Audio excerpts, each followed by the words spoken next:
Hinarangan na naman yung pedestrian crossing.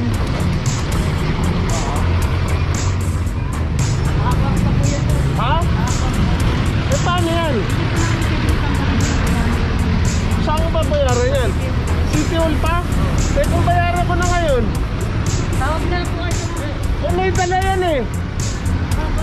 Ha? Oy! Ano?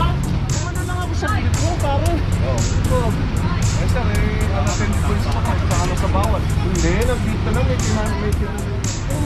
ay ano? Nasa pedestrian, nakaparada. Laki na ba yung pedestrian sir? Bawat Yung na corner. natin lagyan niya sir. Baka naman ano na natin yun. Huwag tayo maganda. Ayun yung isang kinag-stand na kung saan pwede tayo magparada. Ngayon po, 2023 na, sumunod po tayo sa batas trapiko. Huwag po tayo maging pasaway. Yun lang po, salamat.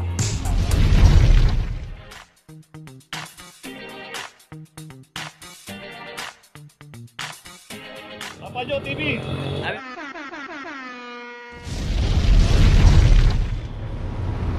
Location natin kay Cayco Street, corner Espanya Boulevard, at dito naman yung isang Mirage, at ito meron na rin nga from 2374. Dito rin sa kahaba ng Cayco Street.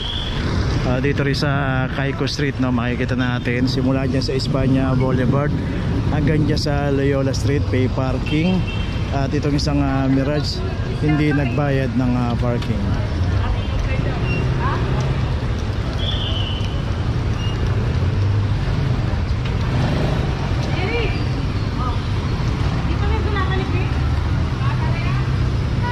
Okay, may notice na pala to. Kasi hindi tayo mano kanina, inabot tayo ng ulan. Asa isa pa nga sasakyan dito.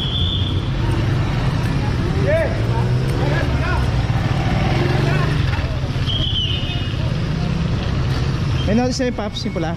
Oo, saka yun, isa pa dyan. Okay, isa pa rito. Ito, palabas na tayo, malapit sa Loyola Street. Dito rin yung isang Hyundai Ion. Ayun, meron na rin claim number 0024.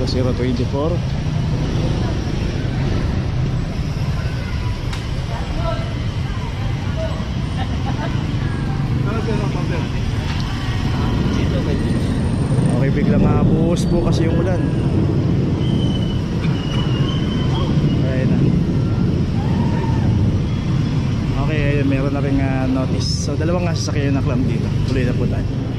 Location natin Maseda, corner Florentino Street. Dito may isang Toyota Wigo. Ito meron na claim 2351. Number 51. Dito rin sa kahaba ng Maseda, Mabuhay Lane. Yung makikita natin yung isang Innova na nakaparada ron.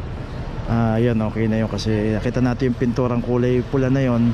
Hindi naman niya hinarangan at nakapasok siya doon sa loob. Pagka ganun po yung pagkakaparada, hindi na po hinuhuli ng clamping operation yan. Basta yung dadaanan ng tao, kaya nga pininturahan po yan, yung kulay pula na yan, para yan po yung magiging basis na huwag po nilang harangan yan. So itong Wigo naman, dito naman nakaparada sa kalsada, kaya nakram. Okay, tuloy na po tayo. Okay, location natin Blooming Street Extension, corner San Agustin Street. Dito makikita nga natin itong kahaba ng Blooming Street Extension kasi meron ginagawang kalsada rito. Ito yung kabilang side, sarado po yan, makita natin road close kasi nga nare-renovate pa yan. Pero ito makita natin nagka-counter na dito, pumapasok na rito yung mga sasakyan kasi bukas na itong kalsada ito palabas ng Espanya Boulevard. Pero ganun pa man, nakita natin yung tambak ng mga sasakyan dito. At akala kasi nila na hindi pa ino-operate dahil ginagawa yung kabilang side. Ayun na, ito lang yung ginagawa papunta doon. At dito nadaanan ng clamping operation na ang daming mga naka-obstruct. At kita nga natin dito, yun, pila-pila. Ito yung BS 23 52. Tapos itong multicab 0022. Okay, Expander 2369, Strada 001, Suzuki APB 2342, Honda 2375, Mirage 2353, At itong Wigo 23, 24. So yun nga, nagtuturuan na sila rito na yung ito raw, yung may-ari ito nandun daw sa taas. Pero ganun pa man kasi nga dito, bawal po kasi rito. Kagaya niyan, pinaradahan pa nito, puro lahat to naka center island.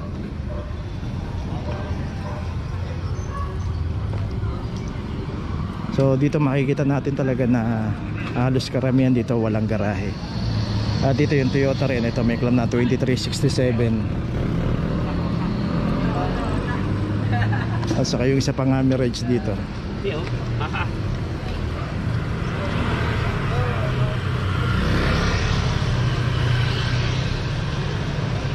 So ganun talaga pagka wala tayong garahe.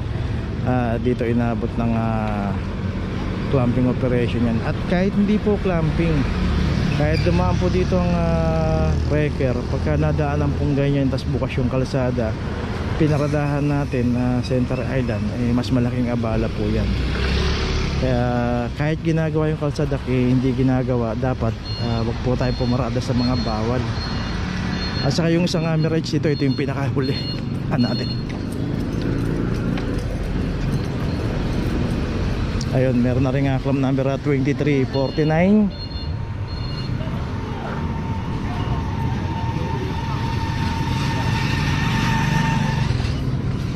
So dito magugulat na naman yung mga may-ari ng sasakyan dito kasi nabigla na naman sila. Biglang dumating yung operation dito na sir, dahil sige sir, ito po pangalan sir. Shoutout yung misis. Sige po, sige. Download ko yan lagi. Sige sir, salamat po sir. Okay.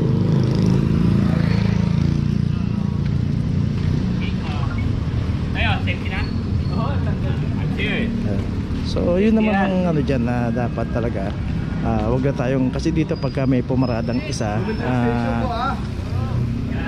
chain reaction po yan, gayahan na po yung iba dyan na may pumaradang isa, gagaya ng isa, di dalawa na, at may susunod pang isa, tatlo na, hanggang sa dumami po sila. May pumarada na, kala nila libre na, wala nang nag-ooperate, wala nang nanguhuli, pero hindi po ganon. So dapat maging aware po tayo. Samahan na rin po natin ng disiplina pagkakaparada tayo ng mga ating mga sasakyan. Iayos na po natin, huwag na po natin i-obstruct, huwag na natin ilagay sa mga bawal. So yun, nakita natin doon, lalo siguro doon, kita naman natin dito pa lang, no? Tambak na yung mga sasakyan na nakaparada, no? Kasi nga dahil nga ginagawa yon, pero hindi rin nila alam, nakakaabala yun. Isa pa, dahil may ginagawa doon, kita natin, no? Yun, may mga truck na nga sa construction doon sa DPWH. Pagka lumabas po yun, kung masikip na, mahirapan din po makalabas, baka pwede pang masagay yung sasakyan nila, saka nakakaabala rin po. So ito may mga notice na yan, sa dalawa, tatlo na may notice, 4. Bali ang naklam dito, 1, 2, 3, 4, 5, 6, 7, 8, 9,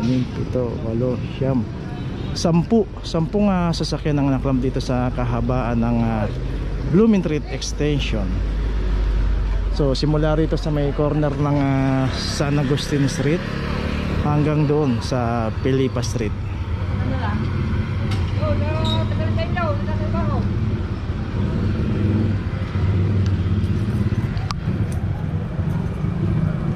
So yun, may na yung ginagawa ng notice doon. Ito yung Toyota, yung Wigo, yung Mirage, halos may mga notice na. Ito sir, sarado po kasi. Oo. Punta pa naman doon. Hindi, meron pa naman sir, pupunta pa lang doon.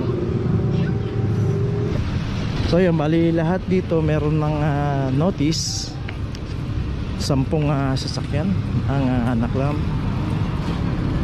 Lahat nakaparada center island, ang paboritong paradahan. Okay, tuloy na po tayo. Fajardo, corner Vicente Cruz. Dito makikita natin pagkakaparada ng isang adventure. Sinarangan na naman yung pedestrian crossing. 2369.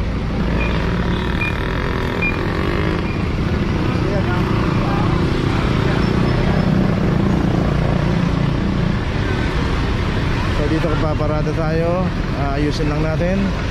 At dito kasi pagka inabutan yan, lalo na dito sa kahabaan ng Mabuhay Lane. Pero makikita na natin yung sasakyan, nakahasad, pero wala po yung driver dito.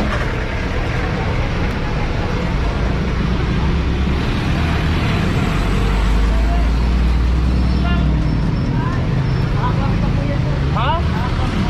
Eh paano yan? Saan ko ba bayaran yan? City Hall pa? Eh kung bayaran ko na ngayon. Tawag na lang po kayo sa number. Eh, kung may dala yan eh. Ha? Oy! Hindi na sir. Ano? Sabi niyo po pinleader. Sino? Umano lang ako sa gilid mo, pare. Oo. Oh. Eh sir, unattended po yung sasakyan. Saka nasa bawal. Hindi, nandito lang. May tinaningan ako. Kaya nga sir, dapat inayos mo na natin ang parada niya. Oo, eh naka-hasad naman. Nakasad. Oo. Ay ano? Nasa pedestrian, nakaparada. Blocking ka pa yung pedestrian sir. Bawal Yung na bawal corner. natin na ganyan sir. Baka naman ano na natin yun. Huwag na tayo magalit Ay, may sakit din ako. Kaya nga sir, so pasensya na sir, pero hindi ko magpapakakaya sir. Lalo na po lang sa office. Eh paano kung papaano ko sa utos yan eh? Kumari naman tayo. Oo. Ako. Hindi na, para naman maayos natin yan. Eh, baka naman, di ba parang natin? Sir, wala pa siya, sabi mo sir, video kami. Oo nga, pero yung sabihin kasi hindi naman ako ano. Sir, kaya nga sir, blocking dapat pedestrian, dapat isip natin yung Paano ba yung ano? eh namin po yan sir. Wala na ako tinatawag. Kung pwede ko nang bayaran yan. Hindi po sa amin sir, sa office po. Huwag mo paparoon. Yes po sir. Yes po sir. Makakawa na nga din. Eh sir, bawal nga po sa amin yan sir eh. Kung babayaran mo kung dito ako magbabayad sir, parang pinayaran mo lang ako sir, para naman kami. Hindi naman may resibo naman. Wala, kaya nga sir, una-una, wala po resibo dito sa amin. So dadalhin ko pa yan? Yes po sir. Eh paano na lang kung ano? Iiwan ko yung sasakyan? Opo sir. Tawag po namin sa office. Patawarin Para maanak na sir. Ngayon sir, nakamotor po ang magtatagay sa sir, sige po. Okay, so menyas na. Eh may kapal pa yan.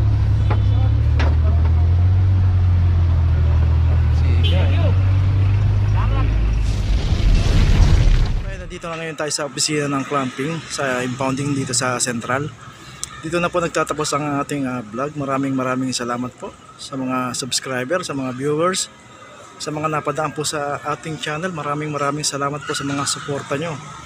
Sa mga hindi pa po nakakapag-subscribe, subscribe na po tayo mga kabayan.